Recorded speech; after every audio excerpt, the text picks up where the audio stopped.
Qu'est-ce que l'amour? Il y a cette question centrale, qu'est-ce que l'amour? Platon répond par une double équation. Platon répond: l'amour est désir.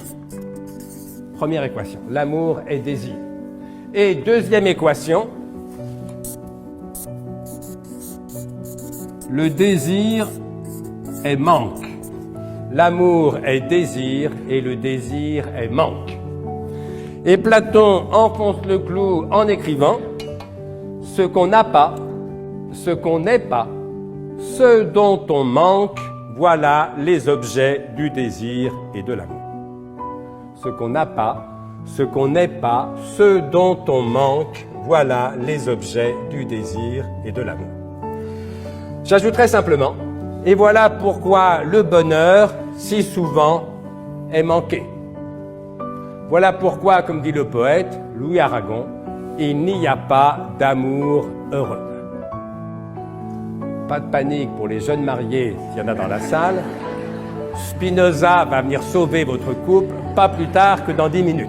Enfin, si c'est encore possible, je ne peux pas non plus faire des miracles, moi, mais si c'est possible, on va entreprendre avec Spinoza de sauver votre couple dans les 10 minutes qui viennent, mais avant d'entreprendre avec Spinoza de sauver votre couple, prenons le temps avec Platon de comprendre qu'il y a bien en effet quelque chose à sauver. Autrement dit, qu'il y a bien, comme on dit, un problème quelque part. Ce que tous ceux qui sont mariés depuis quelques années ont compris depuis longtemps. Je suis content que ça vous amuse, c'est plutôt bon signe. Alors le problème, c'est quoi? Le problème, c'est que si l'amour est désir et si le désir est manque, je n'aime et ne désire que ce qui me manque, donc je n'aime et ne désire que ce que je n'ai pas. Or, qu'est-ce que c'est que le bonheur? Qu'est-ce qu'être heureux? Platon répond, mais chacun pourrait répondre la même chose. Être heureux, c'est avoir ce qu'on désire. Alors, pas forcément tout ce qu'on désire, parce qu'on sait bien qu'à ce compte-là, on sera jamais heureux, mais enfin, être heureux, c'est avoir une bonne part, peut-être la plus grosse part de ce qu'on désire. C'est ça, le bonheur. Très bien. Mais si le désir est manque, tu ne désires que ce que tu n'as pas.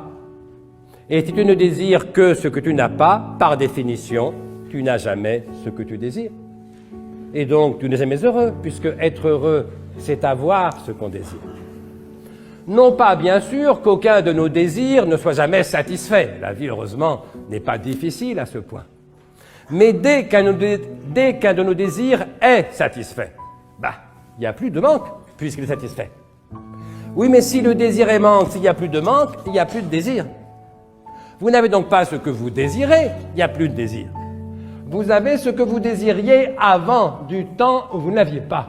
Mais là, chers amis, je suis désolé, être heureux, c'est pas avoir ce qu'on désirait. Être heureux, c'est avoir ce qu'on désire.